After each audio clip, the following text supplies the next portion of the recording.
क्वेसेंशियल contemplate episode 20 की starting में हमें इत्सुकी को दिखाया जाता है जो कि अपने फादर से कहती है उसे कुछ बातें करनी है और फुतारो कहता है अच्छा है। इत्सुकी अब उसे बिजी रखेगी और वो वहाँ पे अंदर जा पाएगा। तभी फुतारो किसी चीज़ को देख के बहुत हैरान हो जाता है और हमें दिखाया जाता है उसके सामने काफ़ी सारी इत्सुकी खड़ी हैं। फिर वो लोग कहती हैं वो लोग फुतारो को नहीं बताएंगी कि आखिर कौन कौन है और फुतारो को ही गेस करना होगा। फुतारो सभी को अपने सामने बुलाता है और काफ़ी मुश्किलों से गेस करने की कोशिश करता है, लेकिन वो किसी भी तरीके से समझ नहीं पा रहा रहता कि आखिर इनमें से असली वाली इत्सुकी कौन है। तो फिर फुतारो पूछता है कि आखिर तुम अपने आप को किस तरीके से बदली ताकि लोग तुम्हें पहचान पाए। तो फिर वो कहती है कि वो उसने एक ग्रीन रिबन पहनना शुरू कर दिया।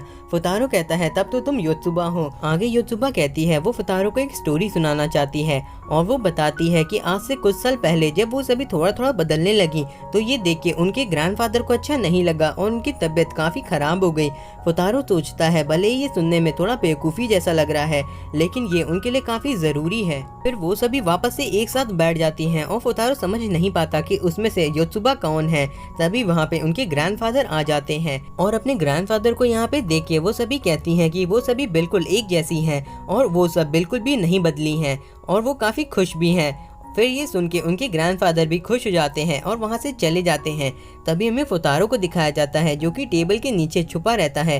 तभी वो सोचता है ये काफी अच्छा मौका है पता लगाने का कि आखिर वो इत्सुकी कौन थी जिसने फुतारो से कहा था कि वो दोनों अब एक साथ नहीं रहेंगे। और फुतारो जैसे ही थोड़ा बहुत चेक करता है उसे पता चल जाता है कि आखिर वो इत्सुकी कौन थी जिससे वो रात को मिला था। जैसे ही वो उस रूम से बाहर निकलता है वहाँ पे एक इत्सुकी खड़ी रहती है और फुतारो से गेस करने के लिए कहती है। फुतारो सारे गेस गलत लगाता है और वो मीकू रहती है। उसके बाद नीनो पूछती है इचिका से क्या उसके पास कोई टिप्स है किसी लड़के से अच्छी तरीके से बात करने की। और ये सुन के इचिका थोड़ी सी हैरान रहती है और जो असली इत्सुकी रहती है वो अभी भी अपने फादर को बिजी की रहती है लेकिन उसके फादर उसे ही ढूंढने में लगे रहते हैं। फिर हमें वापस से दिखाया जाता है फुतारो को जो कि उसके पीछे ही घूम रहा रहता है और वो सोचता है कि आखिर वो किस तरीके से पता लगाए कि आखिर असली इत्सुकी कौन है और वो काफी अजीब सा दिख रहा रहता है। तभी वहाँ पे वही ओल्ड मैन आ जाते हैं और वो फुतारो को देख के कहते हैं ये तुम्हारा दूसरा मौका था और अगर तुमने फिर से गलती की तो तुम्हें बख्शा नहीं जाएगा। फुतारो कहता है वो ऐसा कुछ भी नहीं करेगा और फिर उनके ग्रैंडफादर पूछते हैं मीकू से कि वो ठीक है ना और फिर वो वहाँ से चले जाते हैं। फुतारो कहता है उन्हें पता था कि तुम मीकू हो वो भी पहली नज़र में। और फिर वो उनके पास जाके कहता है क्या आप मुझे सिखा सकते हैं कि आपने ये पता कैसे किया। दूसरी ओर हमें वापस से दिखाया जाता है नीनो को जो कि अभी भी इचिका से सवाल पूछ रही रहती है और बताती है कि वो फुतारो को पसंद करती है। इचिका सोच रही रहती है अगर चीजें ऐसे ही चलती रही तो फिर उसे क्या करना चाहिए। आगे नीनो कहती है उसने उसको सारी चीजें बता दी क्या ये सही था। तो फिर इचिका कहती है उसके हिसाब से ये सही नहीं था।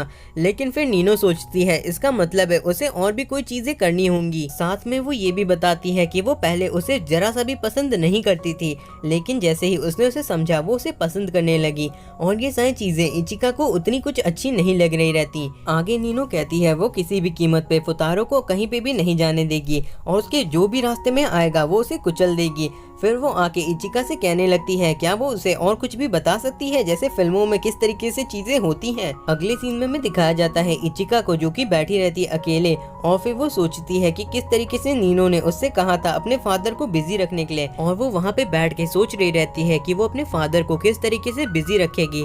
तभी वहाँ पे योत्सुबा आ जाती है और वो देखती है कि नीनो वहाँ पे बैठी हुई है और रो रही है। फिर योत्सुबा इचिका को अपने साथ छत के ऊपर ले आती है ताकि उसका मूड अच्छा हो जाए और वो काफी सारी बचकानी हरकतें करती है ताकि इचिका को बेहतर महसूस हो। और फिर इचिका कहती है उसे पता है कि योत्सुबा उसे खुश करना चाहती है। फिर हमें इचिकी को दिखाया जाता है जो कि सोच रही रहती है आखिर बाकी सभी कहाँ पे हैं। आगे योत्सुबा कहने लगती है कि इचिका पहले बचपन में काफी ज्यादा शरारत करती थी, वो उससे उसकी कैंडी छीन लेती थी, वो उसके बैग के ऊपर लगे हुए सारे स्टिकर ले लेती थी और जैसे ही योत्सुबा का कोई दोस्त बनता था इचिका जाके उससे खुद बात करने लगती थी।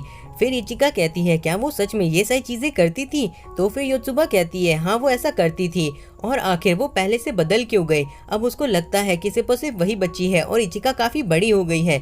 इचिका फिर सोचती है कि जब उनकी मॉम की डेथ हुई थी तो इसका काफी गहरा असर पड़ा था इत्सुकी के ऊपर और उसे सारी की सारी बहनों का ख्याल रखना था, शायद इसीलिए वो इतना ज्यादा बड़ों जैसा बिहेव करती है। तभी योत्सुबा कहती है कि इचिका उन सभी में सबसे ज्यादा समझदार है और वो हमेशा से उनकी लीडर रही है। लेकिन लेकिन अब उसे अपने बारे में भी सोचना चाहिए कि आखिर उसे क्या चाहिए। वो हमेशा सिर्फ उनके बारे में ही नहीं सोच सकती है। आगे इचिका सोचती है कि आखिर उसे क्या चाहिए और फिर वो फुतारो के बारे में सोचती है। फिर इचिका योत्सुबा से अपना दिया हुआ कोट भी वापस ले लेती है और वो कहती है कि अब वो जानती है कि उसे क्या चाहिए और वो उसे पाने की पूरी कोशिश करेगी। दूसरी ओर हमें दिखाया जाता है नीनो को, जो कि फुतारो का इंतजार कर रही रहती है।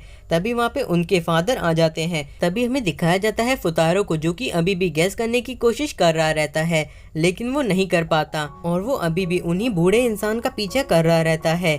मीकू इचिकी से कहती है कि आखिर फुतारो इतना ज्यादा अजीब सा बिहेव क्यों कर रहा है और आखिर वो क्यों जानना चाहता है कि आखिर कौन कौन है। तभी फुतारो कहता है क्या इसके पीछे कोई ट्रिक है। तो फिर वो बूढ़े इंसान कहते हैं इसके पीछे सिर्फ और सिर्फ प्यार है, तुम्हें उनकी सारी की सारी छोटी से लेके बड़ी आदतों को ध्यान में रखना होगा। फुतारो कहता है क्या उसे ऐसा करने से कोई मदद मिलेगी। उसके बाद हमें दिखाया जाता है कि फुतारो एक रूम के अंदर आता है और वहाँ पे एक और इत्सुकी आती है।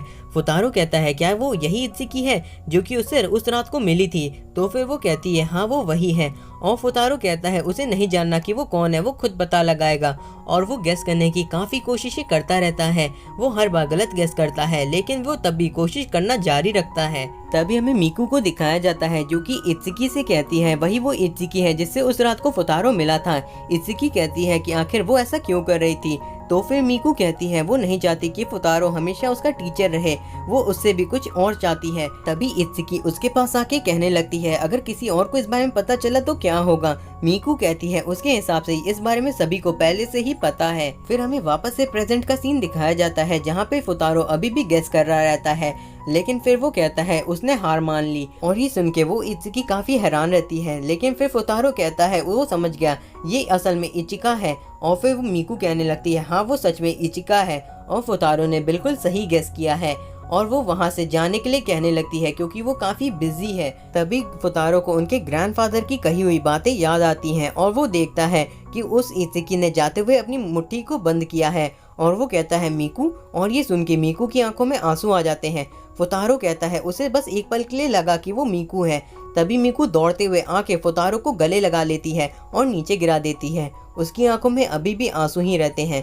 फुतारो सोचता है उसने आखिरकार सही गेस कर ही लिया। और फिर मीकू कहती है हाँ वो सच में मीकू है। आगे मीकू सोचने लगती है उसे फर्क नहीं पड़ता कि फुतारो उसका टीचर है या नहीं है, लेकिन वो हमेशा फुतारो के साथ ही रहना चाहती है।